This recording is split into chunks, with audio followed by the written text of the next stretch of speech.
Good morning. I'm Meredith Barber, and I'm the minister here at Horizon Unitarian Universalist Church. We're so glad to have you with us today, whether you're joining us in person or virtually. Here at Horizon, we welcome people of all faiths and of no faith in particular. Whoever you are, wherever you are on your journey, you are welcome here among us. So this morning I have a few things to remind you of, and the first and most important is that our congregational meeting is going to take place today at noon, and it is a fully virtual meeting. So we're going to encourage folks to chat for a little bit after the service and then head home so that we can all participate in our virtual congregational meeting. And if you have questions about that, please see me after the service. We also have some gorgeous new artwork gracing our walls this morning by a member of our congregation, David Blow. David, would you like to stand or maybe raise your hand so folks know who you are? So if you'd like to talk with David about his artwork after the service, we encourage you to visit for just a few minutes before you head home to watch our service. David's photography and printmaking make up this exhibit, and his art has been juried and accepted in art exhibits across the United States. His artist's eyes focus on our world of nature and what it gives to us in sight and sound. I hope you enjoy viewing this exhibit. We're lucky to have it.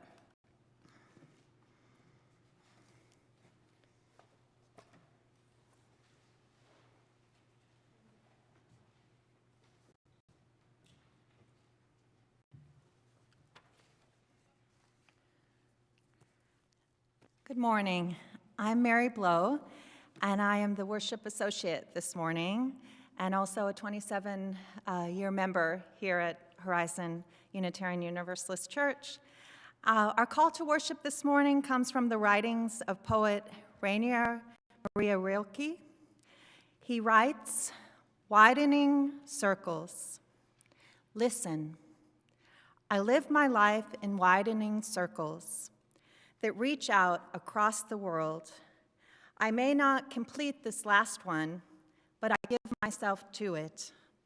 I circle around God, around the primordial tower.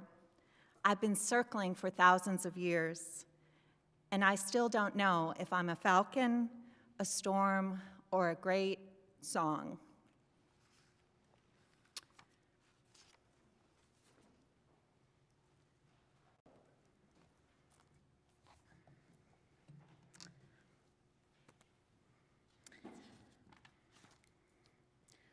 We light our chalice this morning in hopes for open minds, loving hearts, and helping hands. I invite you to join me now in saying the words of our affirmation. Love is the doctrine of our church. The quest for truth is its sacrament, and service is its prayer. To dwell together in peace, to seek knowledge in freedom, to serve humanity in harmony with the earth. Thus do we covenant together. And I invite you now to listen or to hum along to our opening hymn, "Here We Have Gathered."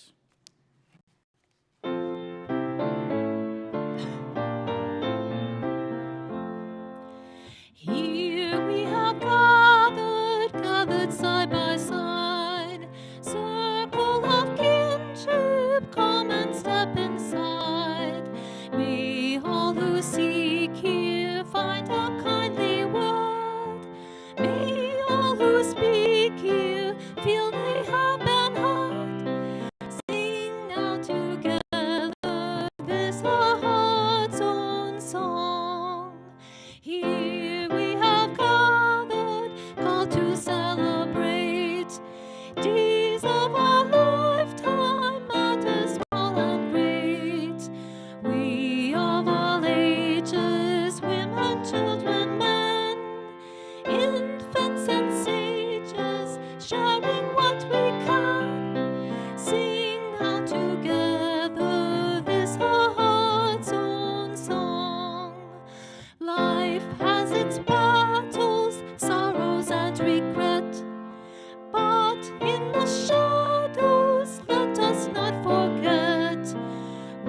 We who now gather know each other's pain.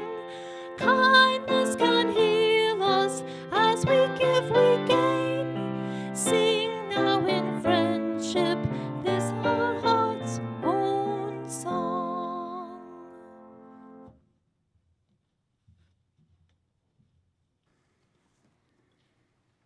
Thank you, Deb. That was beautiful. This morning, we are lucky to have some special guests. We have Kayla and Shayna here from Helen's Project, which is our Share the Plate offering this month, to tell us a little bit about their organization and their work. So without further ado, I turn it over to them.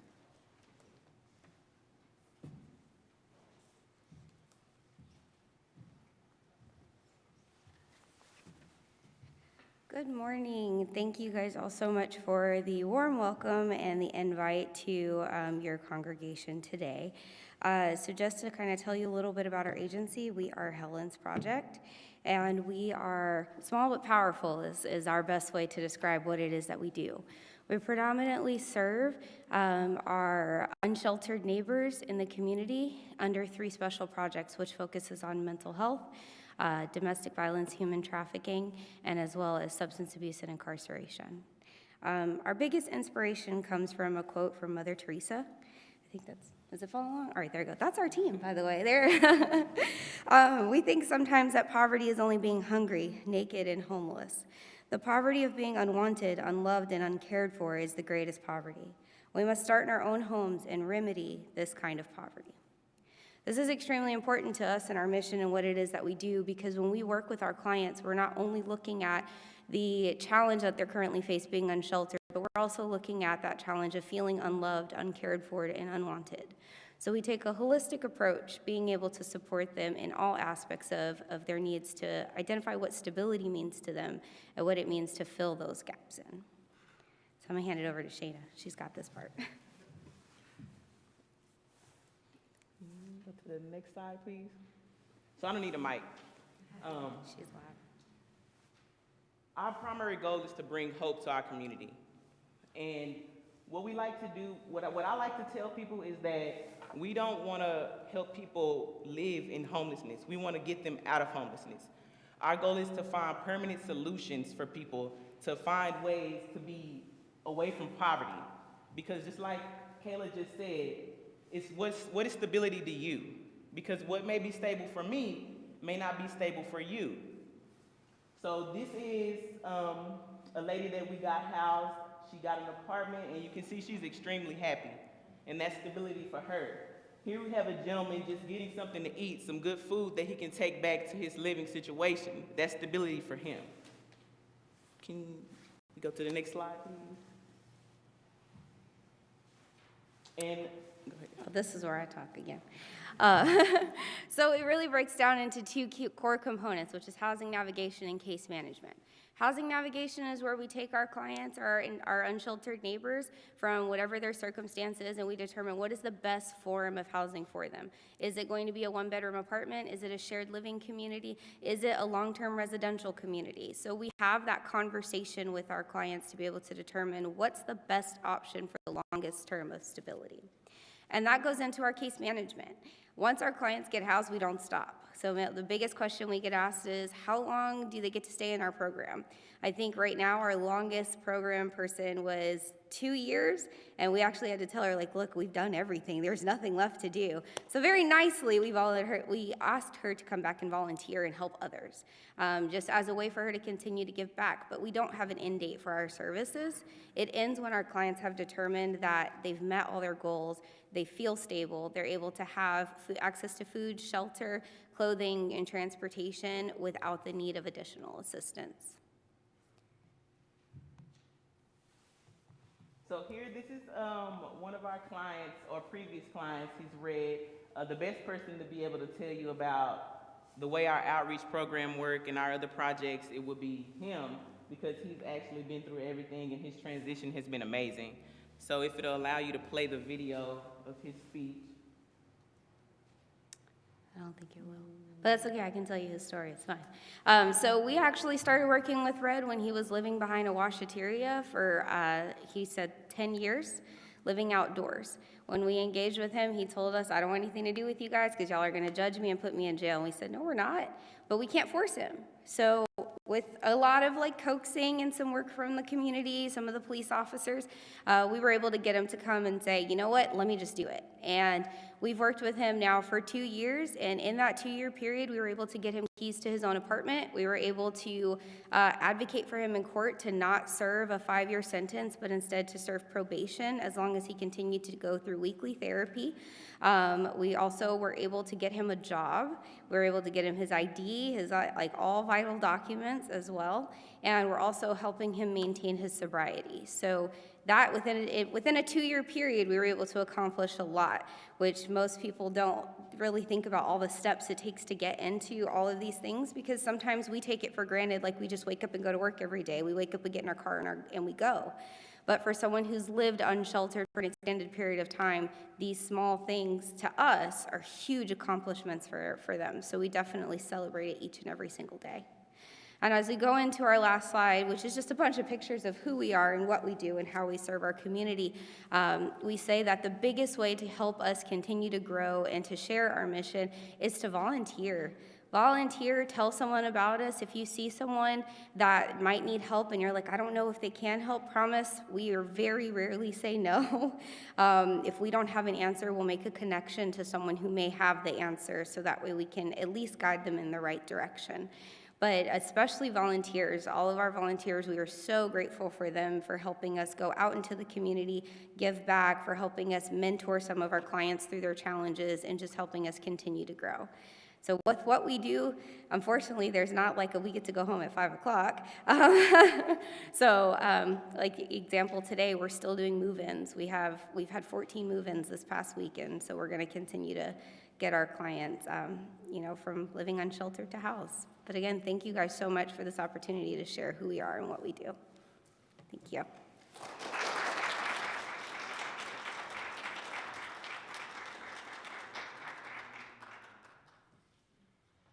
Thank you so much to both of you for sharing your story and your organization with us. The offering will now be joyfully given and received.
Good morning. I'm very happy to be with you again. One last Sunday, our children are on their COVID break and their bad weather break, and I'm so happy to be with you today. And they'll be back next Sunday. So the story I'm going to tell you today is based on an essay written by Martha Dallas. So I'd like you to imagine that you're going along a trail in the woods and you come across a steep gorge with a river rushing at the bottom. There's only one way to get across, and you see a bridge, but it's made of this, grass. So I imagine there must be lots and lots of questions running through your mind, like, why would I walk across this bridge? Is it strong enough to hold my weight? Is it sturdy? Will it break? And then when maybe you're feeling a little bit more sure of yourself, I wonder how they made it. And what I would want to know more than anything else is if the people who made that bridge also walked across it and whether they still use it. And of course, we don't have bridges made of grass in Texas. But many were built for hundreds of years in South America by the Incan people. And one named Quetzalcoatl still exists today in the Andes Mountains in southern Peru. And it's ceremonially rebuilt each year over a 3-day period in June. And here's how they do it. For Quechua communities harvest a local grass to be prepared, and it's woven into cables. And all the cables begin with small cords formed by twisting together the harvested grass. Each household contributes a certain amount of cord they make by hand, and then they bring it to the construction site. The small cords are then twisted together to form a larger rope, and then these larger ropes are braided together to create the main cables used to support the bridge. And then afterwards, when the bridge is built, the local communities come together, they thank their gods, and they build a new bridge and hold a ceremony afterwards.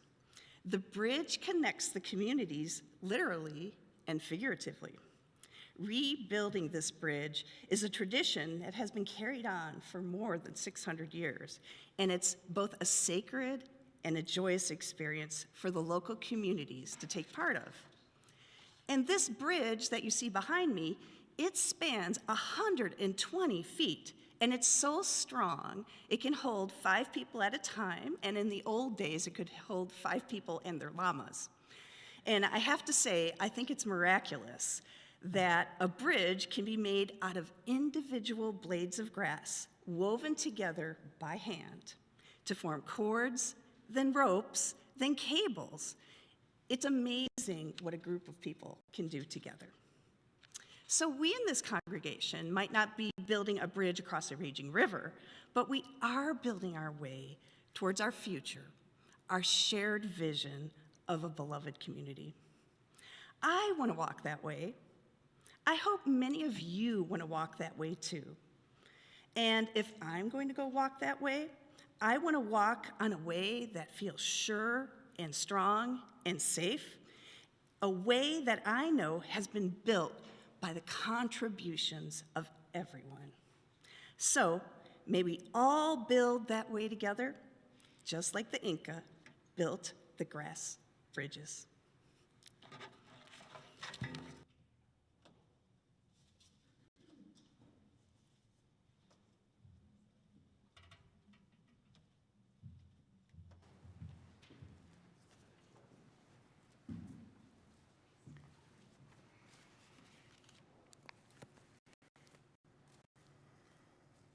First reading, Belonging by Rosemary Watola Tromer. And if it's true we are alone together. The way blades of grass are alone, but exist as a field. Sometimes I feel it, the green fuse that ignites us, the wild thrum that unites us, an inner hum that reminds us of our shared humanity. Just as 35 trillion red blood cells join in one body to become one blood, just as 136,000 notes make up one symphony. Alone as we are, our small voices weave into the big one conversation. Our actions are essential to the one infinite story of what it is to be alive. When we feel alone, we belong to the grand communion of those who sometimes feel alone. We are the dust the dust that hopes, a rising of dust, a thrill of dust, the dust that dances in the light with all other dust, the dust that makes the world. Here ends the reading.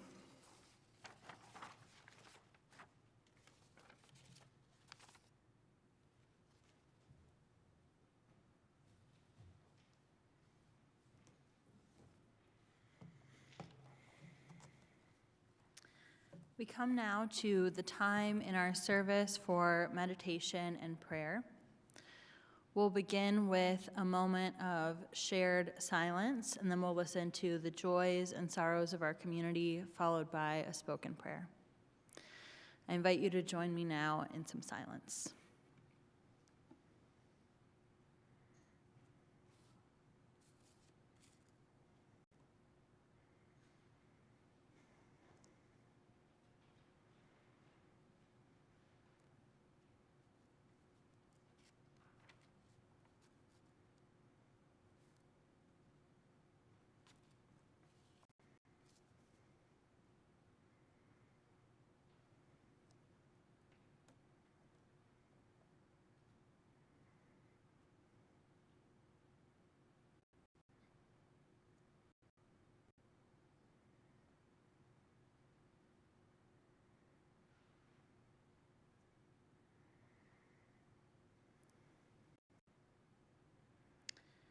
We have a joy to share this morning. Someone writes about their heart being full of joy on the 31st birthday of their daughter. We share in their joy.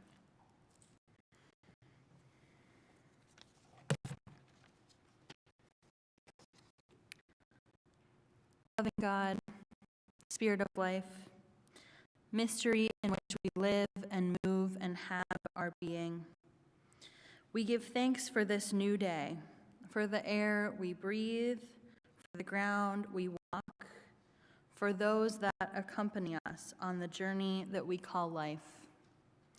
Help us to remember that the small things are, in fact, the big things. Spirit, help us today to hold the concerns of the world and of our faith with open hearts. Stories can only speak to us if we are listening. This morning, we will grapple with some difficult truths about our tradition and its uncertain future. Help us to remember that nothing about this is easy, and yet high stakes are necessary. They remind us how much we care. This morning, our thoughts are with all who are sick, that they may be well. Our thoughts are with all who are tired. May they find rest. Our thoughts are with all who are hurting. May they be released from pain of all kinds. Our thoughts are with all who are uncertain of the way ahead. May they know hope. On this day and every day, for these things we pray. Amen. Let us now hum along to or listen to our responsive hymn, Spirit of Life.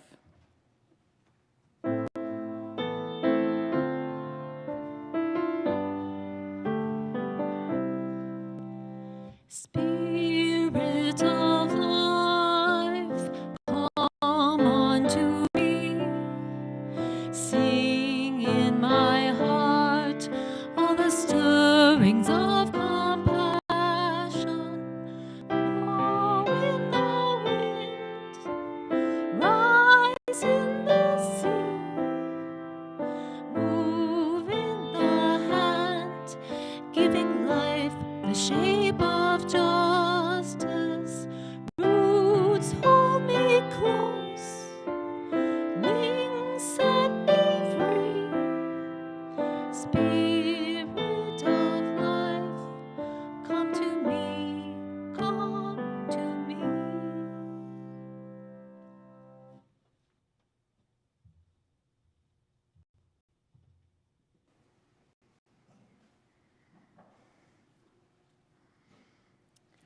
Our second reading this morning is called No One is Outside the Circle of Love by the Reverend Susan Frederick Gray, our UUA president, and Reverend Erica Hewitt.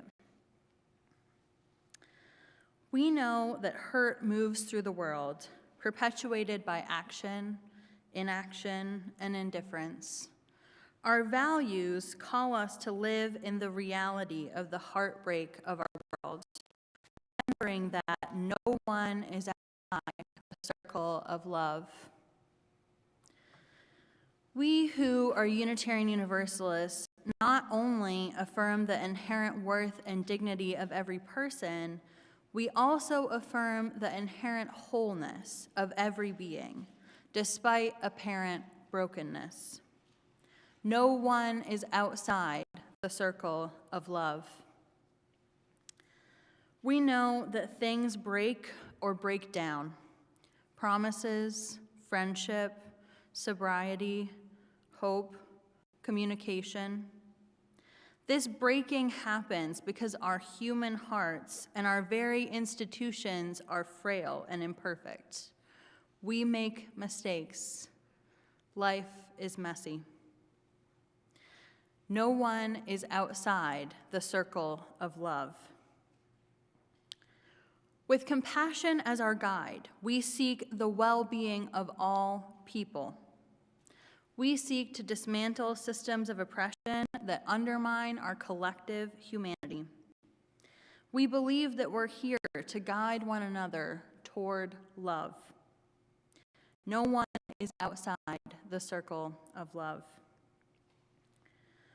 No matter how fractured we are or once were, we can make whole people of ourselves. We are whole at our core because of the great, unnameable, sometimes inconceivable love in which we live. No one is outside the circle of love.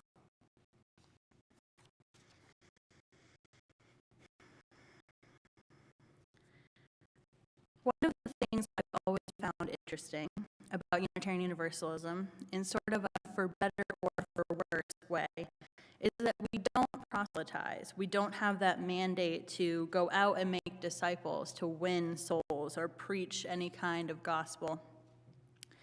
And we're certainly not the only ones. My husband has a story that I love, and I did get his permission to tell this, about when he was leaving the Catholic Church as a young adult, starting to explore other traditions. And as a college student, he sat down with a rabbi, thinking he would be so excited to tell him all about Judaism, and the rabbi was rather unenthused, as you might imagine. It was not until I was considering seminary that I found in some of my mother's things a journal of Unitarian Universalist history.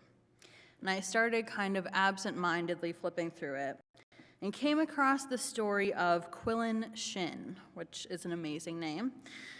Shin was a Universalist minister and a kind of itinerant preacher whose mission was to spread the message of Universalism wider.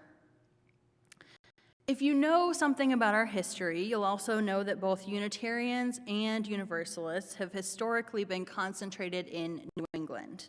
The Unitarians in Boston, and Universalists having more modest roots throughout Maine, Western Massachusetts, upstate New York. In fact, the church in which I first experienced my call to ministry as a young teenager was in the Universalist Church of West Hartford. Still UU, of course, but its name reflects its history. But this also means that the message of liberal religion was not getting spread with the same ferocity during the Second Great Awakening, as traditions preaching hellfire and damnation, calling for all to repent for fear of what the afterlife might hold. So Shin had his work cut out for him, to spread a message that no one is outside the circle of love, wider and wider throughout the country. He was a church planter, a charismatic to his core, and we can still feel his footprints on many of our congregations throughout the southeastern U.S. So it is a new month, and with that comes a new theme for our worship services. Our theme this month is Widening the Circle, named in part for Widening the Circle of Concern, a report produced by the UUA's Commission on Institutional Change that came out in June of 2020. And if you just heard report or UUA and your brain shut down, please come back. Please come back. I promise. I promise that this is interesting and it's worth opening your mind and your heart to. Now, there's enough here to fill many sermons, and I will come back to this later this month, but I want to continue some of our conversation from last week. First, let's start with the UUA. I think some in our tradition, not necessarily saying anyone here, have this idea that the UUA is some entity that wants to tell us what to do, and they don't want anything to do with our tradition at the highest level. And this, in my view, is a little bit of a misunderstanding. So we are not a denomination in the traditional sense. We don't have that kind of top-down hierarchical system. We have a bottom-up system. So that means the authority rests in the congregation. So we're actually an association. We are an association of congregations that choose to be a part of the UUA. And with that comes resources, ministers who work at the institutional level, who minister to an institution as if it's their congregation. And it also brings the opportunity to connect with others who hold our same values, who are doing similar work in the world. I think it's important to remember that. So, in widening the circle, the committee, made up of ministers and lay people alike across a wide spectrum of identities, issued some findings, some of which I think are known amongst us, and some of which will be hard but necessary to hear. I'm going to explain their findings using both my words and theirs. So we know that our world is changing. Whereas many in the 70s and 80s came to our faith from other traditions, some seeking refuge from harm, many who are coming into our tradition now have never been a part of a faith community before and may have been raised with no religious tradition. They are experiencing faith for the first time with us and are, quote, seeking spiritual ground. New generations also face a more difficult future than those who are now ending their careers or in retirement. There is a new level of despair caused by climate change, increased awareness of the problems of the world, the opioid addiction epidemic, and other trends bring more people into our congregations and communities who are seeking a sustaining faith. And this is some critical context for some divides that I think we face as a tradition. For many in our faith who are what we call come-inners, who came into our tradition sometime from the 60s to the 80s, the attraction to our tradition was more about what it was not, non-creedal, non-hierarchical. The emphasis was on personal freedom. And speaking generally, these folks were interested in getting away from religious practices that they felt were non-rational, demeaning, or illogical. But now, in recent decades, more folks have been drawn through our doors interested in the tenets of our faith. Some among us believe that we can continue the practices that have always been most prevalent in Unitarian Universalism without change. And others among us, often younger, Black, Indigenous, or other people of color, or others who hold marginalized identities, feel that we must change. Some in our tradition believe that justice work to promote equity, inclusion, and diversity is optional and tangential to our faith, a nice extra, but not required. Others consider it a form of spiritual practice among us, necessary to live out our faith. Our emphasis on hyper-individualism has exacerbated these issues, and I know this will be hard to hear. We do not have effective ways of dealing with conflict. Our congregations tend to be conflict avoidant. We avoid things until the point of explosion, which is dangerous for all of us. The report states, What is at stake is nothing less than the future of our faith. Once an older and more experienced colleague was giving me feedback, and she said, "The stakes are really high for you, aren't they?" My feelings must have been written all over my face, and she immediately continued, "It's a good thing. They should be. You care a lot." She was right, of course. I do care a lot. And I would offer that there are worse things than high stakes. We need to care a lot right now because this is important. So the report also provides some recommendations, some things to look for in our future to bring us hope. And the first one is to create a Unitarian Universalist theology of liberation. We cannot do justice work alone without having some kind of theological grounding as to why we are engaging in this. That's what creates burnout, this lack of motivation and energy, this tendency to snap at those we love, this deep frustration when things aren't easy. I think we all know it well after the past few years. And that's when we get these questions about, why aren't we making change in the way that I thought we would, instead of a willingness to be curious about what we might do differently? We in Unitarian Universalism have taken our individual approach to faith to the extreme. We have said that those who need to be here will find us, and we've not spent significant time creating a theology that underpins our values. What if our principles alone are not enough to keep us relevant in today's world? What if people are hungry for more? I myself have looked for more from our tradition at times. We are asking for a faith that meets us where we are, as I said last week, in the world as it is right now, not in the world as we wish it was. Our world is changing. The demographics of our world are changing. The experiences of those who walk through our doors are changing. And the world, I think, is less hopeful now. And I don't mean that in a pessimistic way at all, but I think that the opportunities that many of us may have had or that our parents had are not available now to future generations. There's so much anxiety. And maybe those of you who have been around longer than I have will say that we've been through times before that felt like this, and that may be true. But it feels to me like we're at a point of breaking wide open. And people are asking for a faith, a community that has something to say about all of this, that meets us where we are, that offers a theology of freedom, of liberation. Sometimes I think that we as Unitarian Universalists have struggled and angsted over these calls for liberation because, at least for most of us, our freedom doesn't necessarily come in Christ or in heaven, at least the way it's traditionally taught. But I don't think these are the only ways to be free. I hope they're not.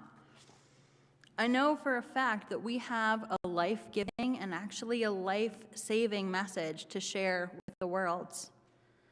I know because I have seen it time and time again. The report calls for us to engage with our history, with our theological legacy, to center the work of scholars of color, both professional and lay, whose knowledge speaks to our times. It also calls for more resources for lay leaders who'd like to engage in theological conversation. I've heard from people again and again that they are seeking to connect to our theology, and it's not always clear where they should turn.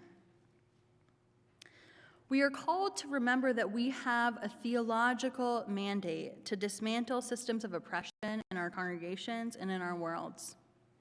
Our faith traditions as Unitarians and Universalists require us to address equity, inclusion, and diversity issues. The words faith and covenant are not, in fact, forbidden language, but should be life-giving. And if freedom and individualism are in fact our most important values, we might not have much to offer in these times. So here is where I return to Quillen Shin and his mission to spread the message of love wide and wider still. I think we already have the underpinnings of a theology of liberation throughout our history, and today we strike this balance of engaging the past and also of looking forward. The reading we heard earlier about how no one is outside the circle of love is actually based on a pastoral letter following the violence and robbery perpetrated against UUA staff members by some young men at GA in New Orleans in 2017. The letter is about a call for a restorative justice process instead of following our culture's punitive process that effectively marks someone for the rest of their life. Our Universalist history teaches that no matter what, none of us is outside the circle of love. We are more than the worst things we have ever done. They don't make us unworthy of love or of life. Our theology of covenant, central to the core of Unitarian Universalism, teaches us that we make promises to one another when our hopes are high, with our best intentions in mind. But we also know that life is hard and that we are all imperfect. We will make mistakes, surely. But our faith teaches redemption, maybe not in the traditional sense, but in the sense that broken promises do not make us broken people. That broken promises do not signal damnation or the end of relationships, but in fact an opening, the beginning of the way back into what we might call right relationship. And with that, the broadening circles of our lives are drawn wider and wider still. May it be so. Amen. I invite us now to hum along to or listen to our closing hymn, Wake Now My Senses.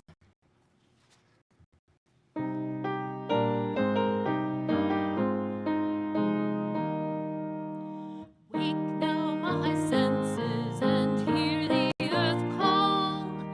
Feel the deep power of being in awe. Keep with the web of creation your vow, giving, receiving as love shows us how. Wake now my reason, reach out to the new. Join with each pilgrim who quests for the true. Honor the beauty and wisdom of time. Suffer thy limit and praise the sublime. Wake now my conscience with justice thy guide. Join with all people whose rights are denied. Take thou for granted a privileged place. God's love embraces the whole human race. Wake now my vision of ministry clear. Brighten my pathway with radiance here. Mingle my calling with all who will share. Work toward the planet transformed by our care.